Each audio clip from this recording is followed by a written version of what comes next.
तो हमने अखबार में पढ़ा था, शायद 4-6 साल पुराना हो सकता है।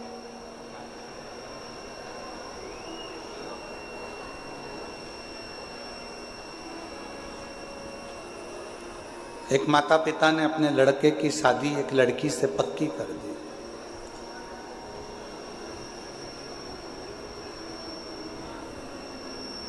दिखने में सुंदर है लड़की, अच्छी है, श्रेष्ठ है, सुंदर है, पढ़ी लिखी भी है।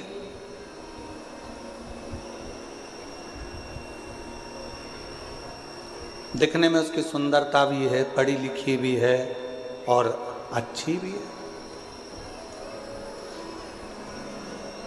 विवाह पक्का हो गया, सगाई हो गई, संबंध जुड़ गया। अब जो लड़के के पिताजी थे उनके घर में कोई लड़की नहीं थी, तो जिस लड़की से उनका संबंध जुड़ा था उसको उन्होंने बेटी मान लिया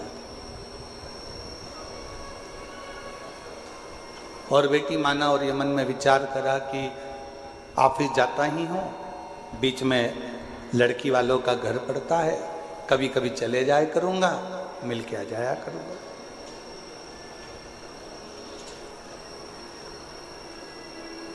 ये कोई कथा नहीं है, हमने अखबार में पढ़ा था, एक प्रसंग है जो आपको श्रवण करा। अब लड़के के पिताजी लड़की के घर जाते, कभी सुबह सुबह चले जाते तो माँ पोछा लगाती हुई दिखती, झाड़ू लगाते हुए। ने लड़की की माँ से पूछा, आप पोछा लगा रही हो? उन्होंने कुर्सी दी, लड़के के पिताजी बैठे, लड़की की माँ झाड़ू निकालते निकालते झाड़ू को रखा, हाथ धोया, पानी लेकर आई, चाय बनाई, समधी जी को पिलाई। समधी जी ने चाय पी, पानी पिया। पानी चाय पीने के बाद में जब वापिस चाय पानी पीने के बाद में पुनः थोड़ी देर बाद वापिस चल दिए। शंभू शंभू शंभू। चाय पानी पीने के बाद वापिस चल दिए। फिर 2-3 दिन हुए, लड़के के पिताजी फिर आ गए। माँ उस समय पर बर्तन मांज रही थी।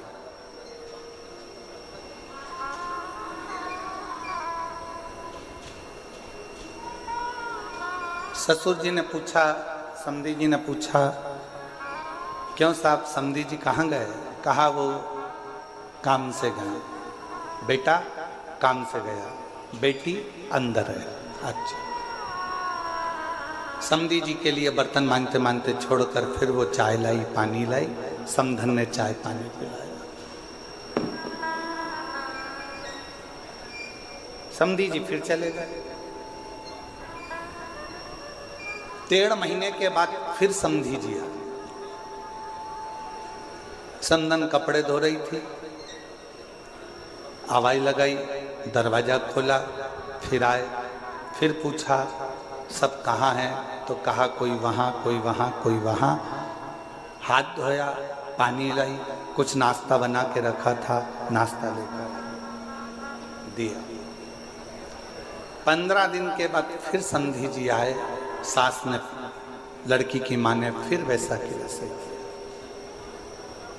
अब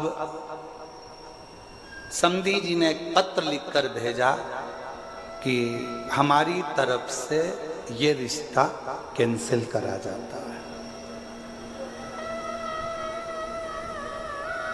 हमको ये संबंध नहीं रखना, हमको ये रिश्ता नहीं रखना। लड़की के माँ बाप ने पूछा, साहब आपका हमारा इतना अच्छा प्रेम है, संबंध है, फिर आप लड़का लड़की का ये संबंध क्यों नहीं रखना चाहते? तो लड़के के पिता ने पत्र भेजकर लिखा, हमें हमारे घर में बहू चाहिए जो अपने माँ बाप का आदर करती हो, वो आदर अपने सास ससुर का करे। अगर माँ घर में बर्तन मांज रही है और बेटी घर में मोबाइल चला रही हो माँ कपड़े धो रही हो और बेटी लैपटॉप चला रही हो, माँ झाड़ू लगा रही हो और बेटी अपने कमरे में सो रही हो, माँ पूरे घर का काम कर रही हो और बेटी आराम से बैठकर अपने कमरे से बाहर ना निकल रही हो, तो हमको टेबल पर सजाने के लिए गुलदस्ता नहीं चाहिए, हमको बहू चाहिए, हमको बहू चाहिए। खूब पढ़ाओ बेटियों को। यशु महापुराण की कथा कहती है, शंकर जी की 6 लड़कियों को शंकर जी ने अलग अलग गुरु के गृह में पढ़ने के लिए भेजा था। होगा जो अपनी बेटी को शिक्षा अध्ययन करने के लिए भेजे थे वो देवाधिदेव महादेव थे, वो भगवान शंकर थे, वो भगवान शिव, वो ओघड़दानी देवाधिदेव महादेव भगवान शंकर थे। खूब पढ़ाओ बेटी को, अच्छी एजुकेशन दिलाओ बेटी को, अच्छा कॉलेज दिलाओ बेटी को, अच्छे स्कूल में पढ़ाओ बेटी को, तुम्हारी कैपेसिटी से ज्यादा अध्ययन कराओ बेटी को। पर निवेदन है, अपनी घर की बेटी को एक संस्कार जरूर देना कि अगर माँ थकी हुई दिख रही हो तो बेटी कहे, मम्मी भले मैं ऑफिस से आई हूं, तुम बैठो, मैं चाय बनाकर तुम्हारे लिए भी लाती हूं और मेरे लिए भी लेकर। माँ आप रुको, थोड़ा काम मैं करती हूँ, आप बैठे रहो, मम्मी टेंशन मत लो, मैं कर दूंगी ना, हो जाएगा ना, चिंता मत करो, चलो बैठो, पापा चिंता मत करो। जिस घर की बेटी का संबोधन, जिस बेटी के घर के शब्द अपने माँ बाप के लिए इस तरह के निकलते हैं, समझ लेना वो बेटी अपने ससुराल में थोड़ी तंगी में भी अपनी जिंदगी का बसर सही से कर सकती है, कर सकती है। थोड़ी तंगाई आएगी, थोड़ी तकलीफ आएगी, पर उसमें भी वो अच्छे से जिंदगी का बसर कर सकती है, जिंदगी श्रेष्ठ जी सकती। आज के जमाने में हम सहनशीलता नहीं दे पा रहे। शिव महापुराण की कथा कहती है, परिवार की सबसे बड़ी पहचान होती है उसके घर के संस्कार।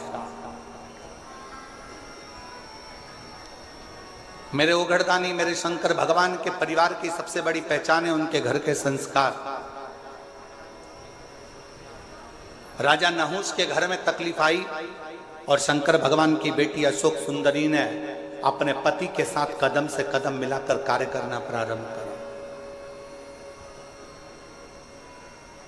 शिव जी के दामाद का नाम था राजा नहुष। शंकर जी की बेटी राजा नहुष के साथ ब्याही थी।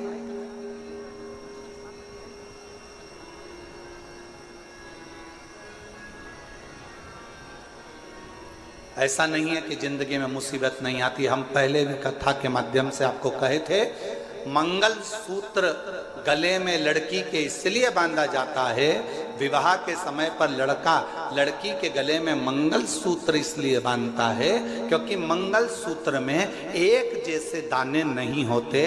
मंगल सूत्र में थोड़े दाने सोने के होते हैं तो थोड़े दाने काले होते हैं, थोड़े दाने पीले होते हैं तो थोड़े दाने लाल होते हैं, थोड़े दाने पीले होते हैं तो थोड़े दाने काले होते हैं। लड़की के गले में लड़का शादी के समय पर मंगलसूत्र इसलिए बांधता है कि जैसे मंगलसूत्र में आधे दाने पीले, आधे काले, आधे सोने के, आधे मोती के होते हैं, उसी तरह हमारी जिंदगी एक जैसी नहीं चलती। शादी के बाद कभी खुशियां भी आएंगी तो कभी गम भी आएगा, कभी दुख भी आएगा तो कभी सुख भी आएगा। एक जैसा जीवन नहीं रहेगा। पर आखिरी में मंगलसूत्र में एक बड़ा सा पेंडिल होता है और शिव महापुराण की कथा होती कहती है, जब संघर्ष के दिन, अच्छे और बुरे दिन निकलते निकलते थक जाते हैं, तब एक समय पर अच्छी जिंदगी का पेंडिल तुम्हारी किस्मत में आ ही जाता है। तुम्हें घबराने की जरूरत नहीं, तुम्हें घबराना।